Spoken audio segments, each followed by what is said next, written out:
बिस्मिल्लाहिर्रहमानिर्रहीम। Dear students, इस lecture के अंदर हम स्टार्ट करने जा रहे हैं। हमारा लेसन नंबर 3 है और उसका यूनिट नंबर भी 3 है, जिसके अंदर हमने जो है वो डिस्कस करना है managing stress, anger and people, कि स्ट्रेस को किस तरह से मैनेज किया जाए, एंगर को किस तरह से मैनेज किया जाए और लोगों को मैनेज किस तरह से किया जाए। अब उसके सीखने के लिए हमारे पास यहाँ पर जो लेसन दिया गया है वो है कॉन्क्वेस्ट ऑफ हैप्पीनेस, कि भाई खुशी को किस तरह फ़तह किया जाए या खुशी के ऊपर किस तरह गलबा हासिल किया जाए कि हमें हमेशा हमेशा खुशी मिले। अब इसको समझने के लिए हमने इस लेसन के अंदर जाना है, लेकिन आगे जाने से पहले मैं आपको ये कुछ चीज़ें बताना चाहूँगा कि ये हमने क्या है कि जो आपके नावल्स हैं, जो आपकी पोइट्री का सेक्शन है, उन सब के जो आपके पास क्वेश्चंस हैं, उनकी जो कैरेक्टर एनालिसिस है और जो उनकी पूरी की पूरी वोकैब है पेज वाइज, ये पेज वोकेबलरी है पेज नंबर 259 की ड्रामा में, और ये जो पेज नंबर 260 है ये उसकी वोकेबलरी है तरतीब वाइज। मतलब जैसे जैसे आप वो लेसन पढ़ते जाएंगे तो वैसे वैसे आपकी वोकेबलरी भी बिल्कुल वर्ड मीनिंग, सिनोनिम्स और उर्दू मीनिंग के साथ आपके पास यहाँ लिखी हुई होगी, जिससे आपको पढ़ने में कोई भी मसला नहीं होगा। ये सेम नोट्स आपको बुक की शक्ल में भी मिलेंगे और साथ साथ में ये सेम जो बुक्स नोट्स हैं ये आपको नोट्स की शक्ल में भी मिलेंगे। अगर आप व्हाट्सअप करेंगे हमें तो हम आपको ये चीज़ें दे देंगे।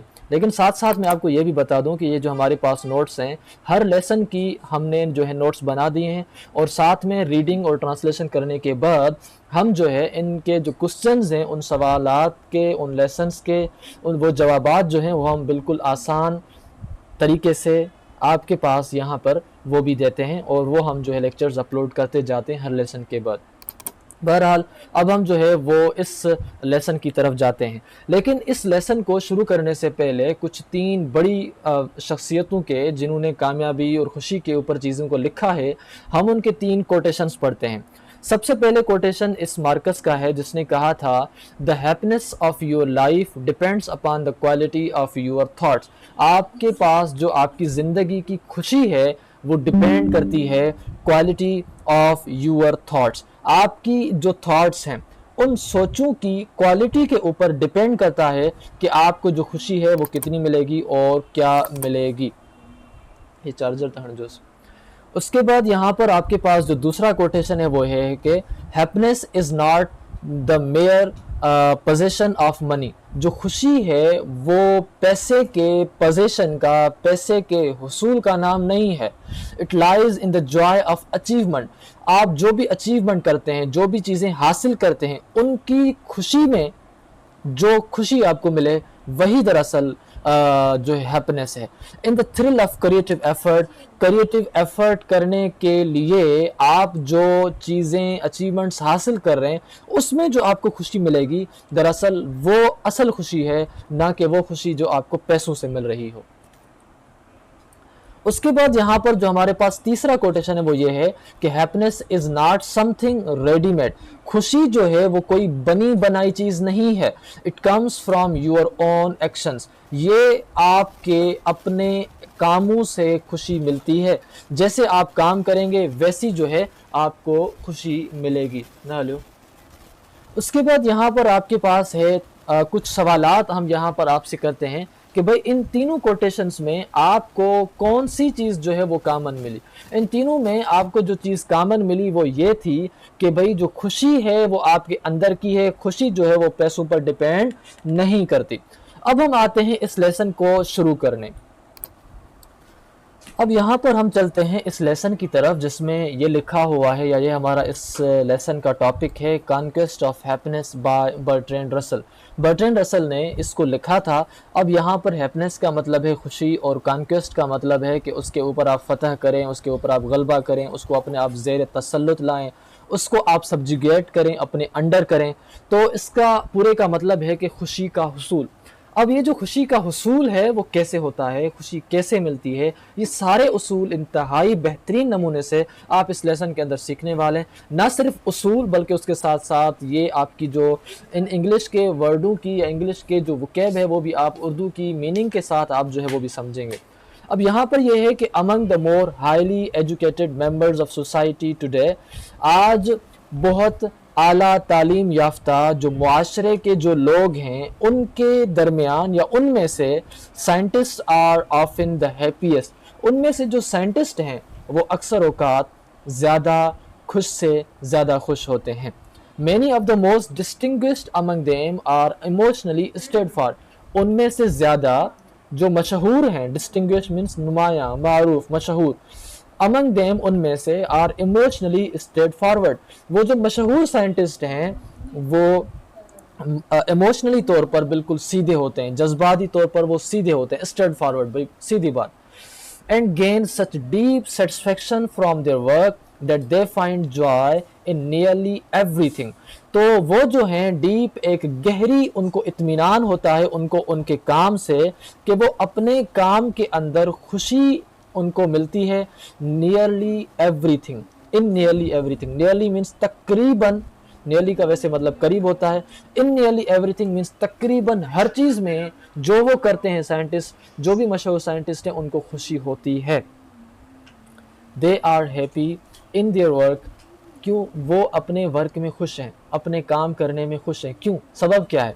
Because science in the modern world continues to advance and hold influence, क्योंकि जो साइंस है वो आज के मॉडर्न दौर के अंदर वो कंटिन्यू है, वो तसलसल के साथ एडवांस कर रही है, तसलसल के साथ वो तरक्की कर रही है, एंड होल्ड इन्फ्लुएंस, और वो इन्फ्लुएंस होल्ड कर रही है, और वो जो है इन्फ्लुएंस का हम क्या कहेंगे कि भाई वो एक असर रसूख जो है वो कायम कर रही है। And because it is significance, because of its significance, और इसी साइंस की अहमियत की वजह से is recognised not only by scientist, ये न सिर्फ पहचानी जाती है, न सिर्फ मानी जाती है साइंसदानों की तरफ से, but also by the general public, इस साइंस को आम लोग भी मानते हैं। All the elements of happiness are present in the life of a scientist, जो भी खुश रहने के लिए जो अनासिर चाहिए वो सारे के सारे मौजूद हैं एक साइंसदान की ज़िंदगी के अंदर। They engage in work that fully uses their talent, वो उस काम में अपने आप को इंगेज करते हैं, मसरूफ़ करते हैं जो पूरा उनका टैलेंट इस्तेमाल करे और वो जो है उनको रिजल्ट्स अचीव करके दे। दैट सीम मीनिंगफुल, जो काम उनको मीनिंगफुल, एक मानी खेज लगता है, not just to them self, ना सिर्फ उनको मीनिंगफुल लगता है, but to society at large, तकरीबन पूरे मुआशरे के लिए। Even when the public may not understand those research at all, जब कोई पब्लिक उन नताइज को जो साइंसदानों ने हासिल किए हैं, बेशक पब्लिक उनको ना भी समझे, लेकिन फिर भी पब्लिक उनको अंडरस्टैंड ना करने के बावजूद उनको अहमियत देती है। जब कोई बंदा या कोई किसी बंदे के काम को पूरी दुनिया के लोग अहमियत दें, उसको रिकग्नाइज दें, तो रिकग्नाइज करें, तो फिर वो बंदा खुश होता है कि मेरा काम रिकग्नाइज हो रहा है और वह मैं खुश हूँ। इसीलिए साइंटिस्ट जो हैं वो बहुत ज़्यादा खुश होते हैं, बिकॉज कि उनका वर्क होता है, वो उसमें खुद भी खुश होते हैं और पूरी दुनिया भी उनको मानती है और उनकी तारीफ़ करती है। ये तो हो गया एक साइंटिस्ट की ज़िंदगी जिसको सब मानते हैं और वो खुद भी खुश है। It is not only distinguish scientist, और ये जो खुश रहते हैं ये सिर्फ वो साइंसदान नहीं हैं जो डिस्टिंग्विश्ड हैं, जो नुमाया और जो मारूफ हैं, who can find pleasure in their work, जो प्लेजर, खुशी महसूस करते हैं, जो एक किस्म का इत्मीनान उनको फील होता है, इत्मीनान उनको मिल जाता है अपने काम में। मगर the pleasure of work is available to anyone, ये जो काम के अंदर जो इत्मीनान है, ये जो काम करने के अंदर खुशी है, वो किसी को भी मिल सकती है। Who developed a specialised skill, जो भी बंदा एक स्पेशलाइज्ड, एक माहिराना हुनर जो है वो बना देता है, फिर उसको खुशी होती है जो भी वो काम करता है अपने उस स्पेशलाइज्ड स्किल के हुसूल के लिए या उसके अंदर कोई भी। अब इसको जिसने स्पेशलाइज्ड स्किल हासिल कर लिया है, इसको कब तक खुशी होगी? सो लॉन्ग एज, जब तक, सो लॉन्ग एज का मतलब है जब तक, बशर्ते के they are in content with the practice of their skill, जब तक वो मुतमईन हो अपने स्किल की प्रैक्टिस में, without needing wide spread recognition and fame, बगैर ये चाहे कि मुझे शोहरत और शनाख्त मिले। तो इसका मतलब ये हुआ कि ये बर्ट्रैंड रसल कहना चाहता है कि सिर्फ़ और सिर्फ मशहूर साइंसदान अपने काम में खुश नहीं होते, मगर वो लोग भी अपने काम में खुश होते हैं जो अपने काम में एक स्पेशलाइज्ड स्किल बना देते हैं, तो वो खुश होते हैं।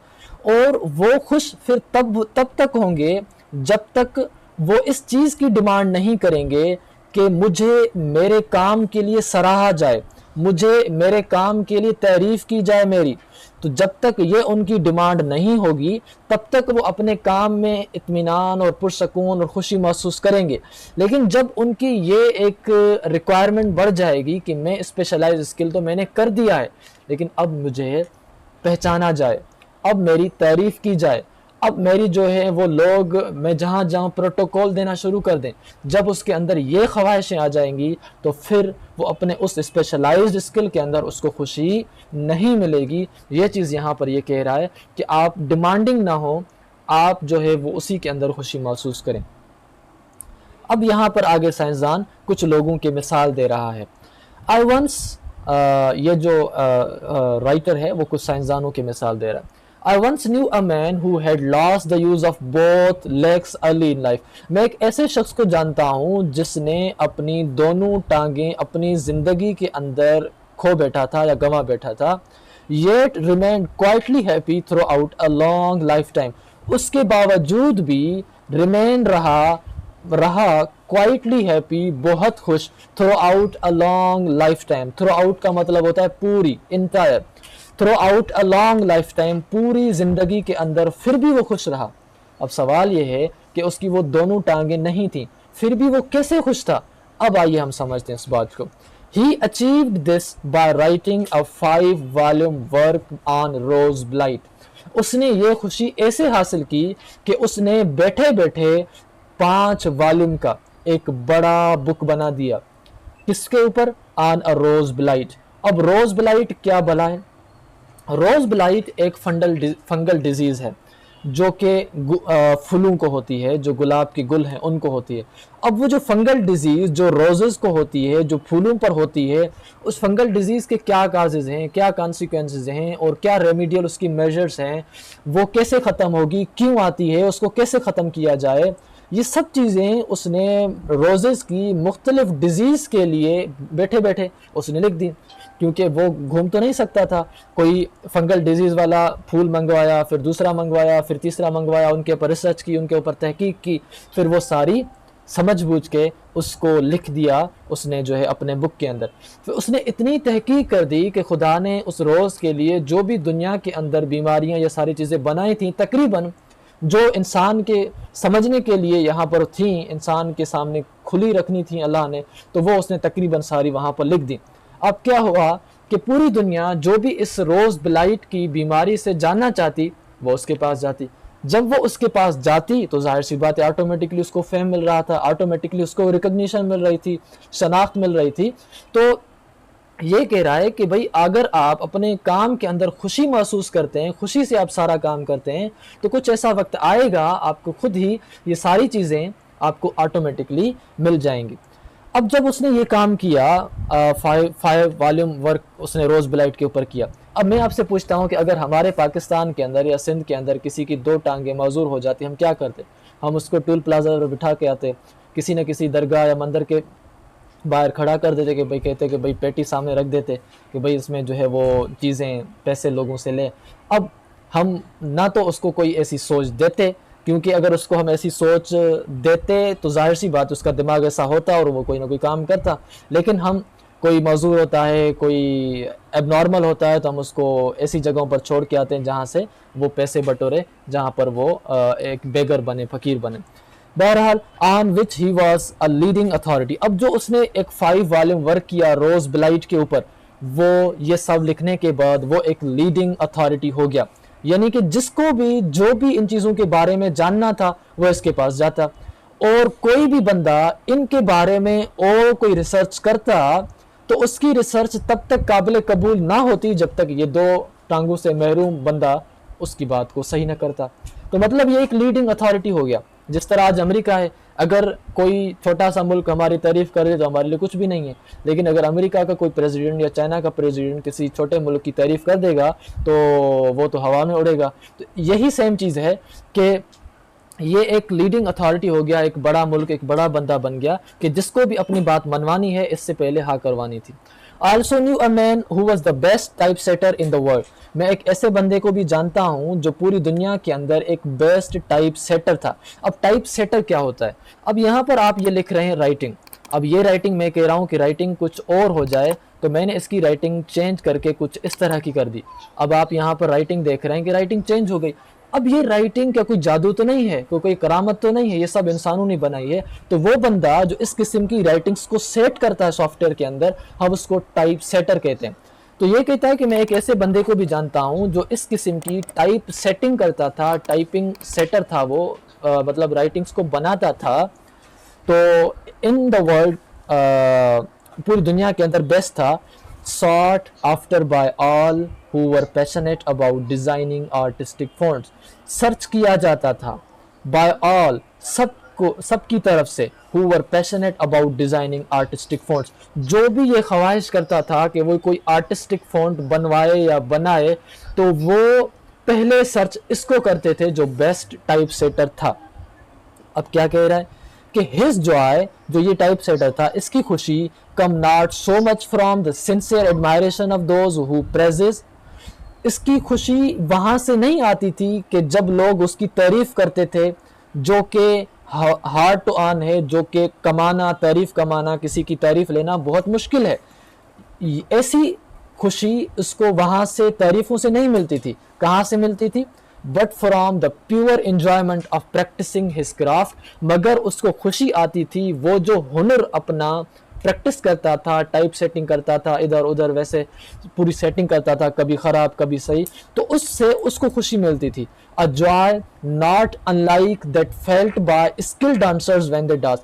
एक ऐसी खुशी जो वैसी ही है जैसी एक स्किल्ड डांसर फील करता है जब वो डांस करता है। अब एक ऐसा बंदा है जिसको डांस आती नहीं, तो वो इधर उधर घूमेगा फिरेगा तो उसको कोई खुशी नहीं होगी, उसको कोई मतलब वो एंजॉय नहीं करेगा। लेकिन वो बंदा जिसको पूरे स्टेप्स याद हैं डांस के, तो he will enjoy the dancing. तो ये कह रहा है कि वो जिस तरह डांसर अपनी डांसिंग को एंजॉय करता है, इसी तरह वो भी जो टाइप सेटर है और वो भी जो लिखने वाला है, वो जो एक क्राफ्टमैन है, जो अपने खुशी से कोई काम कर रहा है, तो उसको भी इतनी खुशी होती है जितना एक नाचने वाले को होती है। There is, however, another quality found in the best kinds of work that contributes even more to happiness than the use of skill।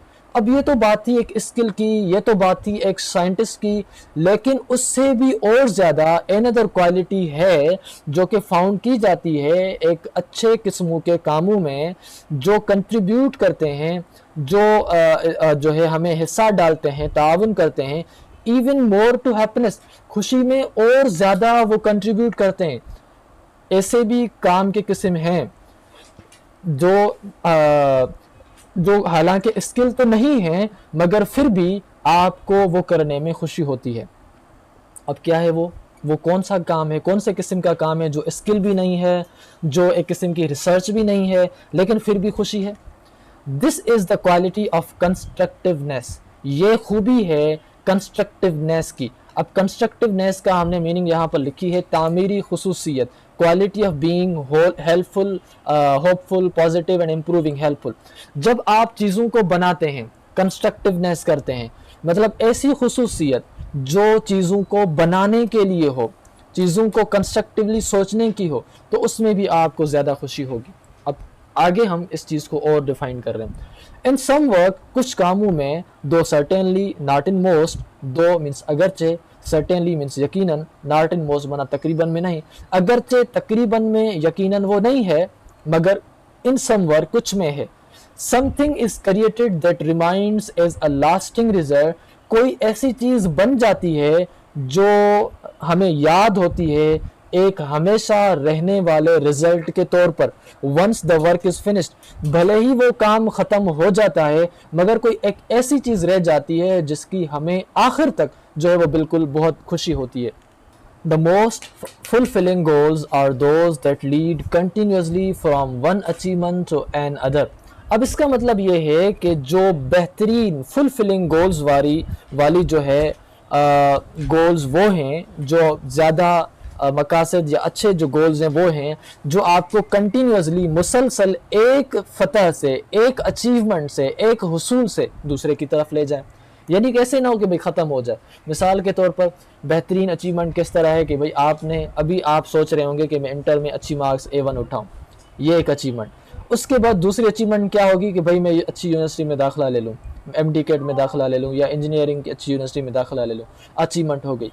फिर दूसरी अचीवमेंट, उसके बाद आप वही अचीवमेंट फिर दूसरी अचीवमेंट को ऑटोमेटिकली ले आए।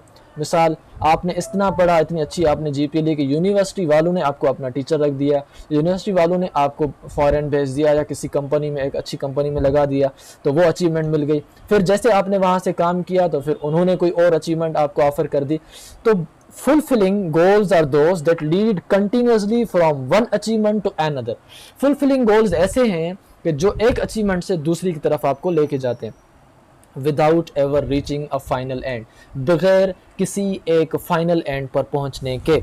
इन दिस वे, इस तरीके से इट बिकम्स अ क्लियर। अब ये बात यहाँ पर समझ आ गई कि भाई एक आपने चीज़ बनाई, फिर दूसरी, फिर तीसरी, फिर चौथी, फिर पांचवी, इस तरह से अब ये क्लियर हो गया कि that building things brings more happiness than tearing things down. चीज़ों को जब आप बनाते हैं तो बनाने वाली जो खुशी है वो ज़्यादा है देन टीयरिंग थिंग्स डाउन, चीज़ों को तोड़ने में या फाड़ने में या मोड़ने में। It might be more accurate to say, it might be, ये हो सकता है मोर एक्यूरेट टू से, ज़्यादा सही ये कहना that people who enjoy building, कि वो लोग जो बनाना इंजॉय करते हैं, जो चीज़ों को बनाना बिल्ड करना इंजॉय करते हैं, find in it a deeper satisfaction, वो इस काम में एक बहुत गहरा इत्मीनान फील करते हैं than those who enjoy destruction, उनसे जो तबाही को इंजॉय करते हैं उनकी जो सेटिस्फैक्शन है और उनकी जो बिल्डिंग को इंजॉय करते हैं, तामीरी कामों को इंजॉय करते हैं, उनकी सेटिस्फैक्शन को अगर आप कंपेयर करेंगे तो दोनों की जो सेटिस्फैक्शन का जो लेवल है वो आपको कम नीचे होगा। जो ज़्यादा डीपर सेटिस्फैक्शन होगी वो उसकी होगी जो चीज़ों को कंस्ट्रक्ट करता है, जो चीज़ों को बनाता है। अब क्या कह रहा है कि क्यों ऐसे होता है? Because once a person is consumed by हेटेड, क्योंकि एक मरतबा अगर किसी बंदे को इस्तेमाल नफरत के ज़रिए से किया जाता है, it becomes hard to feel the joy in building that another might feel. उसको फिर जो है ये महसूस करना, उसके लिए ये महसूस करना कि चीज़ों को तोड़ने में ज़्यादा खुशी है या चीज़ों को जोड़ने में ज़्यादा खुशी है, ये वो फील नहीं करता कि ज़्यादा खुशी जो है वो चीज़ों को जोड़ने में होगी। ये उसको खुशी तो वो फील ही नहीं कर सकता, वो समझ ही नहीं सकता उसको, क्योंकि जो लोग लोगों को लड़ाते हैं उनको क्या पता कि लोगों को जोड़ने में कितनी खुशी मिलती है। तो लोगों को जोड़ने वाली जो खुशी है वो सिर्फ उसी को पता है जिसने लोगों को जोड़ा होगा। तो ये वही चीज़ कह रहा है कि वो लोग जो चीज़ों को तोड़ते हैं उनको क्या पता खुशी का जो जोड़ने वालों को मिलती है। At the same time few things can help overcome hatred. इसी जगह साथ साथ कुछ चीज़ें और भी हैं जो कंट्रोल कर सकती हैं नफ़रत को मोर इफ़ेक्टिवली, बहुत ज़्यादा बेहतरीन तरीके से than the chance to do meaningful, इस चांस से कि आप कोई माना खेज चीज़ करें या कोई कंस्ट्रक्टिव चीज़ करें।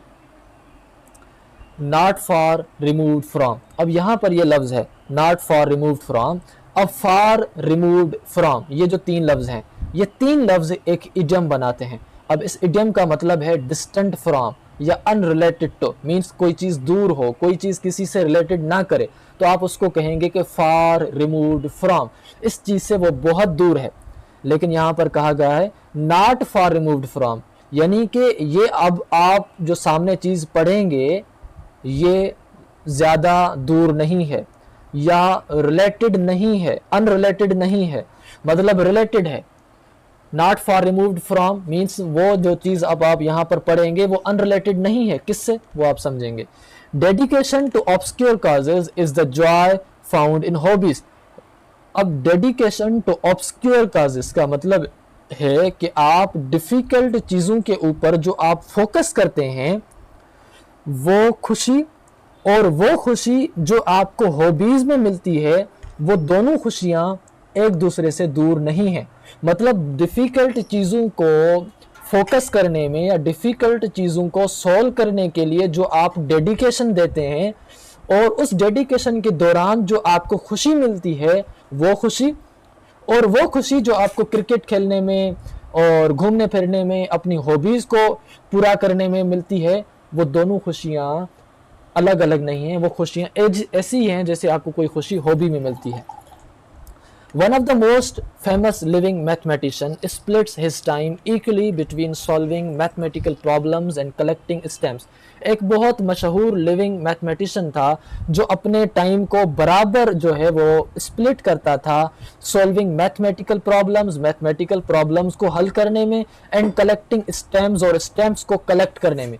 अब आपने पढ़ा होगा बार बार, what is your hobby, my hobby is collecting stamps. अब क्या है कलेक्टिंग स्टैम्प्स? आजकल तो हमने देखा ही नहीं। आजकल तो आप ये कहें कि my hobby is to operate mobile, my hobby is to फला फला, मतलब मोबाइल जैसी चीज़ें जो भी ऑनलाइन डिजिटल है। कौन जो है आजकल सिक्के इकट्ठे करता है, कौन जो है वो आजकल स्टैम्प्स को इकट्ठे करता है? तो ये पुरानी चीज़ें हैं जो कहते थे, लेकिन आज तक बुक्स में लिखी हुई होती है। अब यहाँ पर आपके पास ये जो स्टैम्प्स हैं क्या हैं? अगर आपने पोस्ट ऑफिस में या किसी सरकारी जो पाकिस्तान पोस्ट है उसमें जाएंगे और कोई चीज़ आप किसी की तरफ भेजेंगे, तो भेजने के लिए आपको उस लिफाफे के ऊपर, उस एनवेलप के ऊपर एक ठप्पा लगाएंगे। उस ठप्पे को हम स्टैम्प कहते हैं। अब हर साल, हर महीने या किसी न किसी मौके के हिसाब से उस स्टैम्प के ऊपर जो पिक्चर है वो लगाई जाती है। अब वो जो पिक्चर है हर महीने तब्दील होती है, कभी कैसी कभी कैसी। तो वो लोग पुराने क्या करते थे, उन पोस्ट ऑफिस वाले ठप्पों को सेव करके रख देते थे, और वो पिक्चर्स बाद में आकर एक बड़ी हमारे लिए तारीख बन गए, या बड़ी एक हमारे लिए एक निशानी बन जाती हैं, जो हम वहाँ पर देखते हैं। कोई ऐसी चीज़ें भी पुराने ज़माने में थीं, लेकिन आज के दौर में भी इन्हीं स्टैम्प के ऊपर ठप्पे होते हैं, कायदे अज़म की, मज़ार के, और मतलब मशहूर चीज़ों के। आई इमेजिन द लेटर, तो मतलब वो जो बंदा था वो स्टैम्प्स को भी इकट्ठा करता था और साथ साथ में मैथ के जो प्रॉब्लम्स हैं उनको भी हल करता था। I imagine the latter things comfort during times when he is stuck in the former. मैं ये तसव्वुर करता हूँ कि जो ये बाद में आने वाला चीज़ है वो कंफर्ट ला रही होगी उसकी ज़िंदगी में उसके टाइम में, ड्यूरिंग टाइम्स, उस टाइम में, when he is stuck in the former, जब वो फंस चुका होगा पहली वाली में। अब इसका क्या मतलब है? फार्मर का मतलब क्या है? पहले वाली। और पहले वाली कौन सी चीज़ है जो यहाँ पर इसने लिखी है? यहाँ पर इसने पहले लिखा है कि वो लिविंग मैथमेटिशियन था जो सॉल्व करता था मैथमेटिकल प्रॉब्लम, यानी उसने पहले बात मैथमेटिकल प्रॉब्लम्स की है। फिर बाद में कोई बात की है कलेक्टिंग स्टैम्प्स, मतलब अगर वो सॉल्विंग मैथमेटिकल प्रॉब्लम्स वाली पहली चीज़ में वो फंस जाता होगा तो फिर वो दूसरी चीज़ करता होगा। ये इमेजिन करता है, ये इमेजिन कर रहा है ये जो बंदा है जिसने इसको लिखा है कहानी को। Just think of the enormous Joy that hobbies can bring. आप सोचें कि ये जो बहुत बड़ी खुशी है जो कि हॉबीज़ ला सकती हैं, जैसे कुकिंग है, जैसे आर्ट है, ड्राइंग वगैरह, जो आजकल सही आजकल के स्टूडेंट्स आर्ट वगैरह ड्राइंग करते हैं, म्यूज़िक है और गार्डनिंग है, all open up a world of fascination. वो सारे के सारे जो हैं वो फैसिनेशन एक बहुत बड़ी पुरकशिश ज़िंदगी का हमें जो है एक व्यू देते हैं ना। It is a true that many of us feel too mature. ये सच है कि आजकल हम में से बहुत ज़्यादा अपने आप को मैच्योर कहते हैं और सोफिस्टिकेटेड, या फिर अपने आप को बहुत ज़्यादा पेचीदा या बहुत ज़्यादा बाशऊर समझते हैं for the simple joys, in joys को करने के लिए। अब हमें अगर परेशान है, आप कहेंगे कि भाई कुकिंग जाके करो, हम कहेंगे कि भाई बाहर खेलो कूदो, बाहर लेटो ज़मीन पर, तो आपको खुशी मिलेगी, और जो है वो म्यूज़िक गाओ या गैदरिंग्स करो। ये सब चीज़ें आज हम इतने मेच्योर हो चुके हैं कि इन छोटी छोटी खुशियों को हमने भुला दिया है, या फिर हम इतने ज़्यादा पेचीदा, इतने ज़्यादा हम बाशऊर हो गए हैं कि हम इन छोटी छोटी खुशियों को अब भुला बैठे हैं। ये कहना चाह रहा है यहाँ पर। We have all enjoyed them, हम सब ने इन चीज़ों को एंजॉय किया था जिनको आज हम सही नहीं समझ रहे। हम अपने आप को मैच्योर और सोफिस्टिकेटेड समझकर उन छोटी छोटी खुशियों को अपनी ज़िंदगी के अंदर नहीं ला रहे, लेकिन लेकिन हमने ऑलरेडी बचपन के अंदर इन चीज़ों को किया हुआ है। We have all enjoyed them as children but for some reasons, मगर कुछ वजूहात की वजह से, कुछ वजूहात की बिना पर we have come to think, आज हम इस सोच पर आ गए हैं, them beneath the dignity of adulthood, कि अगर हम ये चीज़ें खुशी के हसूल के लिए करेंगे तो ये हमारी जो बड़ेपन की एक इज्जत है, जो आज हम हमारी एक डिग्निटी है। कोई कहेगा भाई इतना बड़ा दाढ़ी से डांस कर रहा है, ये नाच रहा है, इतना बड़ा दाढ़ी से जो है वो कुकिंग कर रहा है, सफाई दे रहा है, लगता है इसको घर में कोई इज्जत नहीं। ये जो है वो गार्डनिंग कर रहा है, इतना इसका जो है वो लेवल है, ये चप्पल पहन के गलियों में फिर ऐसे घूम रहा है जैसे उसकी कोई लेवल ही ना हो। ऐसे लोगों को कोई मतलब कुछ मिलना ही नहीं चाहिए जिनको किसी ओहदे की कोई कदर ना हो। तो मतलब ऐसे जो अल्फाज हैं वो सोसाइटी के आने की वजह से जो लोग हैं वो ज़्यादा सोफिस्टिकेटेड हो गए हैं, उन छोटी छोटी खुशियों को वो इन्जॉय नहीं करते, क्योंकि वो ये समझते हैं कि they are to think them beneath the dignity of adulthood, कि वो जो है एडल्टहुड की डिग्निटी से कम है, जो है वो मतलब उनको कम कर देंगी। दिस इज, ये सोच रखना कम्प्लीटली मिस्टेकन, ये गलत है, गलती हमने कर दी है इसको ये मतलब सोच के। Any harmless pleasure is worth valuing, ऐसी हार्मलेस, ऐसी बेज़रर खुशी जो है वो बहुत कीमती है। मतलब आप जो है वो गार्डनिंग कर रहे हैं, आप घूम फिर रहे हैं, बाहर ज़मीन में जा रहे हैं, और उसके साथ साथ आप कोई पुराने दौर के कोई काम कर रहे हैं, सिक्के उठा रहे हैं, पुरानी दौर की अखबारें निकाल कर उनको पढ़ते हैं, या मतलब कोई ना कोई और ऐसा काम कर देते हैं, किसी मोची के पास बैठ जाते हैं और उसके साथ आप हवाल करते हैं, मतलब जस्ट एक खुशी को हासिल करने के लिए। तो ये जो सारी चीज़ें हैं जो कि हार्मलेस प्लेजर आपको दे सकती हैं, बेहतर खुशी दे सकती हैं, आप उनको वैल्यू नहीं देते। बाकी फटाके फोड़ना हो जो कि हार्मफुल एक प्लेजर है, वो हमें कोई मसला नहीं है। मोबाइल चलाना हो सारी सारी रात जो कि एक हार्मफुल प्लेजर है, वो हमें कोई मसला नहीं है। फिल्म देखना हो 5-8 घंटे की, वो एक हार्मफुल प्लेजर है, वो हमारे लिए कोई मसला नहीं है। मतलब ऐसी गैदरिंग करना जहाँ पर हमें नुकसान हो, ऐसी जगहों पर जाना जहाँ पर नुकसान हो, वो एक हार्मफुल प्लेजर है, तो हम यहाँ पर वो देते हैं। लेकिन जो छोटी खुशियाँ एक हार्मलेस प्लेजर हमें देती हैं, तो हम वहाँ पर नहीं जाते। फेट्स एंड हॉबीज़, ये जो ट्रेंड्स हैं आजकल, ट्रेंड के साथ हम चलते हैं कि भाई आज ये ट्रेंड चल रहा है, नीला दुपट्टा और सफ़ेद जो है वो मतलब कपड़े। तो इस किस्म के जो ये ट्रेंड्स हैं और ये जो हॉबीज़ हैं, मतलब आजकल चलती हैं, एप्पल हाथ में होना और इस तरह से शो ऑफ करना, ये जो ट्रेंड्स की और ये जो हॉबीज़ हैं, इन मैनी केसेस, बहुत सारे केसेस में, परहैप्स इन मोस्ट, शायद ज़्यादा भी, are not source of deep lasting happiness. ये सब जो हैं एक गहरी, एक हमेशा चलने वाली खुशी का ज़रिया नहीं है, but rather ways of escaping reality और briefly forgetting the some pain that feels too hard to face. मगर ये एक ऐसा रास्ता है जिससे हम हकीकत से भागते हैं, बाय ब्रीफली, मुख्तसरन हम ये भूल कर एवरीथिंग जो कि हम भूल जाते हैं कि ताकि जो हमारा ये कुछ दर्द है, that feels too hard to face, इस दर्द को मैं फेस नहीं कर रहा, इसलिए फिर हम ऐसी उल्टी फुल्टी चीज़ें करके अपना टाइम वापस कर देते हैं। किसी ने कहा कि पढ़ो, हमें एक मोटिवेशन दी, फिर हम गए पढ़ने, वहाँ पर रील्स देखने मोबाइल में चले गए, भूल गए सम पेन। क्यों? अगर कहीं कोई परेशानी आ गई, हम मोबाइल चलाने लग गए, तो हमारा जो पूरा एक परेशानी वाला या जो पूरा सिस्टम है जो एक हमें काम करने पर मजबूर कर रहा था, वो ख़त्म हो गया। अब दिमाग सोच रहा था कि मैं इतनी बड़ी मशीन हूँ, मैंने सब कुछ कर दिया, लेकिन इसको रील्स के सामने कुछ कर नहीं सकता, ये मजबूर हो गया। तो ये जो चीज़ें हैं वो feel too hard to face होती हैं कि भाई आप ये काम करो, बजाय कि मैं ये काम करूँ, बजाय कि मैं उस मुश्किल को फेस करूँ, मैं एक हॉबी के पीछे अपना टाइम जो है वो ज़ाया कर दूंगा, जो कि कोई मीनिंगफुल नहीं होती, मानी खेज नहीं होती। तो भी true lasting happiness depends more than anything on what might be called a friendly interest. सच्ची और हमेशा रहने वाली खुशी जो है वो डिपेंड करती है ऐसी चीज़ों पर, on what might be called, जिनको हम कहते हैं फ्रेंडली इंटरेस्ट, एक दोस्ताना दिलचस्पी, in people and the world around us, लोगों में और जो दुनिया हमारे इर्द गिर्द है, अगर हम उनके अंदर एक दोस्ताना दिलचस्पी रखेंगे तो फिर हमें जो है वो खुशी मिलेगी। अब दोस्ताना क्या है, दोस्ताना इंटरेस्ट क्या है? A friendly interest in people is a kind of affection. ये जो दोस्ताना दिलचस्पी लोगों में है वो एक किस्म की हमदर्दी है, but not the sort that is progressive, but not the sort that is possessive.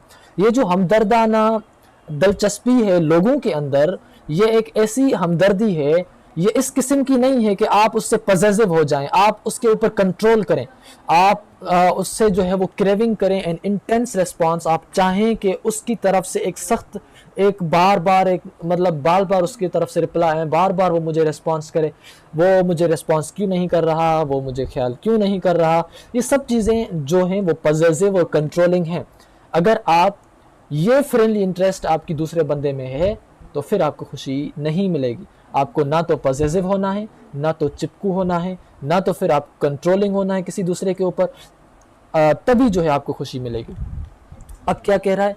That kind of attachment often leads to unhappiness. इस किस्म का जो चिपकूपन है, इस किस्म की जो आप दूसरे के सामने दूसरे की एक चाहत है, दूसरे के साथ आपका एक जो अटैचमेंट है, ये attachment often leads to unhappiness, अक्सर औकात आपको नाखुशी की तरफ लेके जाती है। The kind that leads to happiness is one that enjoys observing others. वो किस्म जो आपको खुशी की तरफ लेके जाएगा वो ये है कि आप दूसरे लोगों को ऑब्जर्व करें, pleasure in their unique qualities, take pleasure in their unique qualities, उनकी जो यूनिक खसूसियात हैं उनसे जो है आप खुश हों, और and wants to support the interest and joy of those it encounters, और चाहें आप कोशिश करें कि चाहें कि आप उनको सपोर्ट करेंगे, उनकी दिलचस्पियों की, उनकी खुशियों की, जो भी जो है उनके सामने आती हैं, इनकाउंटर मतलब सामने, without trying to control them और डिमांड एडमायरेशन, बगैर ये चाहे, बगैर डिमांड किए, बगैर उनसे तारीफ वसूल किए, आप उनको ऑब्ज़र्व करें, आप उनकी खुशियों में मिल जाएं, आप उनके साथ पॉजिटिव होए बगैर आप उनकी कंपनी को एंजॉय करें, तो ये सब चीज़ें आपको जो है वो खुशी देंगी, बजाय कि आप पॉजिटिव हो जाएं, इंटेंस रिस्पॉन्स आप उससे चाहिए कि भर ये जो है एक किरामन कातिबीन की तरह बस बैठा हो, जैसे मैं उसको मैसेज करूं वो जवाब दे, जैसे मैं उसको कहूं वो कहे। तो ये जो इंटेंस आपका रिस्पांस, आपको जो इसकी क्रेविंग है, आपको जो उसकी चाहत या शिद्दत है वो नहीं होनी चाहिए, वो खुशी नहीं देगी। अब क्रेविंग का मैं आपको लफ्ज़ समझा दूं। क्रेविंग, कभी कभार हम कहते हैं कि रात को 3-4 बजे तक आप पढ़ रहे होंगे, अचानक आपका मूड हो गया कि आपको बर्गर या पिज़्ज़ा खाना है। अब ये जो आपके अंदर एक चाहत, एक उमंग आ गई, इसको हम क्रेविंग कहते हैं। मिसाल के तौर पर बादल और ये सब मौसम अच्छी हो गई, आपने कहा कि भाई मुझे बिरयानी खानी है, पकानी है या खानी है।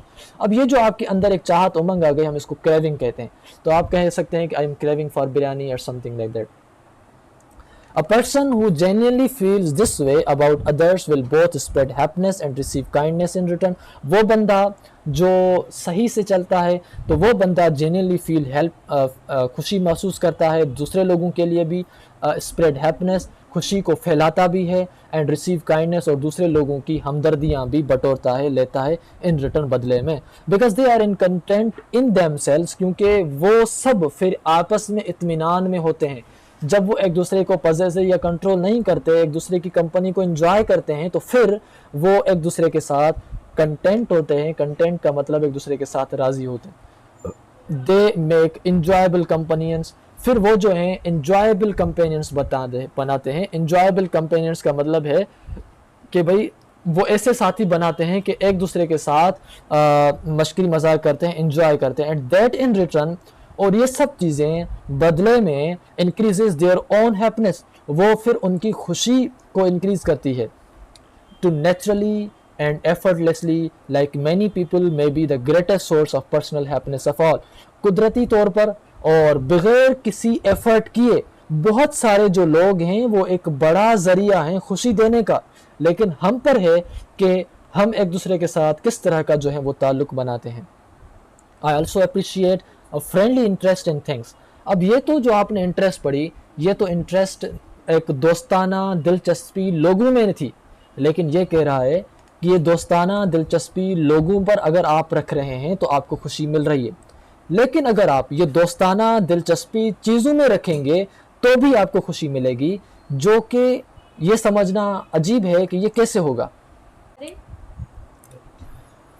I also appreciate a friendly interest in things. अब ये यहाँ पर ये कह रहा है कि मैं अप्रिशिएट करूँगा कि आप जो है एक दोस्ताना दिलचस्पी चीज़ों में भी रखें।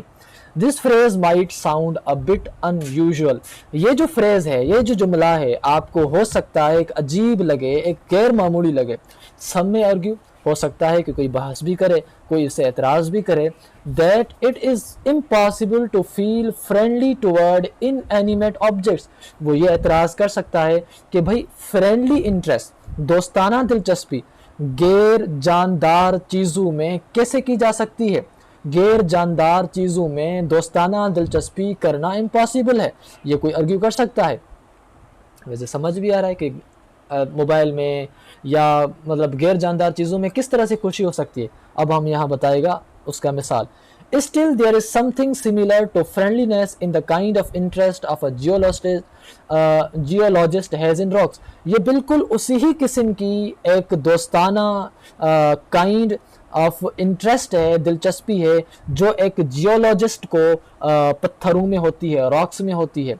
अब एक जियोलॉजिस्ट वो होता है जो ये पढ़ता है कि पत्थर कहाँ से आए, कैसे आए, इस पत्थर को क्या लावे से निकला था, ये पत्थर क्या बाहर एक एस्ट्रॉयड का है, क्या ये पत्थर कोहे कराकरम की का है, या जो है हिमालय का है, या केटू के किसी हिस्से का है, या फिर हिंदू कश वैली का है, किस किस्म का पत्थर है और उसका कौन सा टाइप है। ये सब चीज़ें जो है एक जियोलॉजिस्ट पढ़ता है। अब जियोलॉजिस्ट को जिस तरह पत्थरों में इंटरेस्ट है, तो पत्थरों में इंटरेस्ट होने से वो पत्थरों को पढ़ता है, देखता है, तो उनको इन चीज़ों को पढ़ने में उसको खुशी होती है, उनको समझने में उसको खुशी होती है, वो बिजी हो जाता है उनमें। तो इस किस्म की जो खुशी है गैर जानदार चीज़ों में भी, वो भी आपको खुशी दे सकती है, ये कहना चाहता है। या जैसे कि एक आर्कियोलॉजिस्ट को होती है एंशियंट रियून्स में, रियून्स मतलब खंडरात, एंशियंट मीन्स पुराने, आर्कियोलॉजिस्ट वो बंदा जो इन पुरानी चीज़ों की स्टडी करे। मोहनजोदड़ो कब से आया, कितने हज़ार साल पुराना है, अब उसके अंदर क्या है, उसके अंदर से जो चीज़ें निकली उनके अंदर क्या लिखा हुआ है, उनको पढ़ना है, उनको समझना है। ये लोग क्या क्या करते थे, उनके साथ क्या क्या होता था, कौन सी चीज़ें इस्तेमाल करते थे, गंदम को कैसे स्टोर करते थे, उन्होंने किस तरह ये चीज़ें सब बनाई। अभी आर्कियोलॉजिस्ट इन चीज़ों को देखता है, मोहनजोदड़ो या हड़प्पा की सिविलाइजेशंस को पढ़ता है, तो उसको इन खंडरात में जो किसी काम के नहीं हैं, उसको जो इंटरेस्ट है, ये इंटरेस्ट भी तो एक इन एनिमेट ऑब्जेक्ट्स में हुई ना, बेजानदार चीज़ों में हुई। And this kind of interest should also be part of how we relate to individuals and societies। और यही जो दिलचस्पी है should also be the part, ये एक हिस्सा होना चाहिए जो हम रिलेट करेंगे कि हम किस तरह से जो है वो रिलेट करें इंडिविजुअल से, आम लोगों से या मुआशरों से। अब ये जो एक किस्म की इंटरेस्ट है जो हम यहाँ पर रख रहे हैं, अगर वो इंटरेस्ट एक आर्कियोलॉजिस्ट एंशिएंट रूट्स में रख रहा है, जियोलॉजिस्ट पत्थरों में रख रहा है, तो आप भी लोगों में जैसे लोग हैं उनको उन्हीं के अंदाज में आप उनको जो है वो समझें, उनको उन्हीं के अंदाज में समझने की कोशिश करें। अब एक पत्थर है जो जो एस्ट्रॉयड क्या है, अब जैसे मेरे सामने पहुंचा, मैं उसको रो रहा हूँ, मैं उसकी गिला कर रहा हूँ, मैं उसकी ग़ीबत कर रहा हूँ कि भाई एस्ट्रॉयड है, बाहर से आया है, दुनिया के बाहर से आया है, ये जो है वो गलत है। अगर कोई पत्थर ज़मीन का है तो मैं उसकी तारीफ़ कर रहा हूँ। मैं कहूँगा कि भाई ये ज़मीन का है तो इसकी अहमियत वो है जो ज़मीन वाली है, बाहर से आया है तो इसकी अहमियत वो है जो बाहर वाले के। चूतिया है तो उसको वैसी इज़्ज़त दें, सही है तो उसको वैसी इज़्ज़त दें, लेकिन सबको सबके हिसाब से उसको उनकी कंपनी में उनको बस सब सही समझे। कहें कि भाई जैसे आप हैं उनको वैसे आप एक्सेप्ट करें बस। A person an interest in impersonal things, एक ऐसी दिलचस्पी जो कि गैर जानदार चीज़ों में है, while perhaps not as crucial to daily happiness, जो कि एक इंतहाई इतनी अहम नहीं है जितनी रोज़मर्रा की खुशी है, as a warm attitude towards other people, या जिस तरह एक बहुत पुरजोश एटीट्यूड होता है किसी बंदे का दूसरे लोगों की तरफ, इज़ स्टिल वेरी इंपॉर्टेंट। लेकिन फिर भी ये इन एनिमेट लोग चीज़ों के लिए जो उसकी फ्रेंडली इंटरेस्ट है, लेकिन फिर भी वेरी इंपॉर्टेंट है। A person who can forget their troubles by developing a sincere interest in history, एक बंदा जो भुला देता है अपनी परेशानियां, अपने दुख, bye developing a sincere interest, ये डेवलप करके एक दिलचस्प सच्ची इंटरेस्ट इन हिस्ट्री, तारीख़ में, एंड एस्ट्रोनॉमी और फल्कियात में, will discover that after their journey, फिर जब वो उसकी इंटरेस्ट इन चीज़ों में बिल्डअप हो जाएगी, तो इंटरेस्ट के बाद ही विल डिस्कवर, ये पाएगा कि that after their journey into the world of impersonal things, उसकी इन बेजान चीज़ों के अंदर खो जाना, they return with a sense of calm and balance that help them handle their worries more effectively. फिर उसके बाद वो खामोश हो जाते हैं, वो पुरसकून हो जाते हैं, क्योंकि वो उसको उसकी खुशी को बैलेंस करने में उसकी मदद देते हैं. them handle their worries, उसकी परेशानी को हैंडल करने में उसकी मदद करते हैं मोर इफ़ेक्टिवली, बहुत ज़्यादा पुरअसर नमूने से. एंड ड्यूरिंग द टाइम, और उसी वक्त, उसी लम्हे, they will also have experienced a real even if temporary kind of happiness. उसी लम्हे जब वो फल्कियात की स्टडी कर रहा होगा, सितारों को समझ रहा होगा कि सितारों में, आसमान में क्या क्या चीज़ें हैं, ये पढ़ रहा होगा, या फिर वो इन बेजान चीज़ों को ऊपर देख रहा होगा, तो उस time he experienced a real, वो एक हकीकी, इवन इफ टेम्पररी, बेशक वो आर्जी ही क्यों ना हो, लेकिन एक हकीकी किस्म की उसको खुशी मिल रही होगी. अब वो जो एक हकीकी किस्म की खुशी है, उसी की ही तलाश है कॉन्क्वेस्ट ऑफ हैप्पीनेस के अंदर. The secret of happiness is this, so खुशी का राज है वो ये है, let your interest be as broad as possible. आपकी जो दिलचस्पियाँ हैं, आपकी जो इंटरेस्ट हैं, उनको बहुत ज़्यादा वसी होने दें, जितना वसी हो सके, जितना मुमकिन हो सके. And try to respond to the people and things, और कोशिश करें लोगों को रेस्पॉन्ड करें, लोगों को जवाब करें, और बेजान चीज़ों को भी जवाब करें दैट इंटरेस्ट यू, जो जिनमें आप दिलचस्पी रखते हैं, इन अ फ्रेंडली वे, एक दोस्ताना नमूने से, रादर देन अ होस्टाइल वन, ना कि एक जारहाना, एक मुखालिफत, एक मतलब गुस्से वाले अंदाज में ना, बल्कि उनको आप रेस्पॉन्ड करें एक अच्छी फ्रेंडली इंटरेस्ट के साथ. तो यहाँ तक यह आपका जो ये लेसन है वो ख़त्म हो चुका है. उसके बाद हम जो है वो ये एक्सरसाइज हल करेंगे. सेकंड जो आपका जो होगा इसके बाद आने वाला लेसन या इसके बाद आने वाले लेक्चर के अंदर इन सारे MCQs को हम हल करेंगे, इन सारे एक्सरसाइजेस को हल करेंगे. फिर ये जो आपके पास पोस्ट रीडिंग के ये जो सवालात हैं 6, 7, 8, इनको भी हम हल करेंगे. Each and everything will be covered in that video. अगर आपको पेपर्स के लिए चाहिए तो आप वो भी सुने, और वो तब तक समझ नहीं आते जब तक आपने ये नहीं सुना होगा. तो मिलेंगे उस वीडियो में, तब तक दीजिए इजाज़त. अल्लाह हाफ़िज़.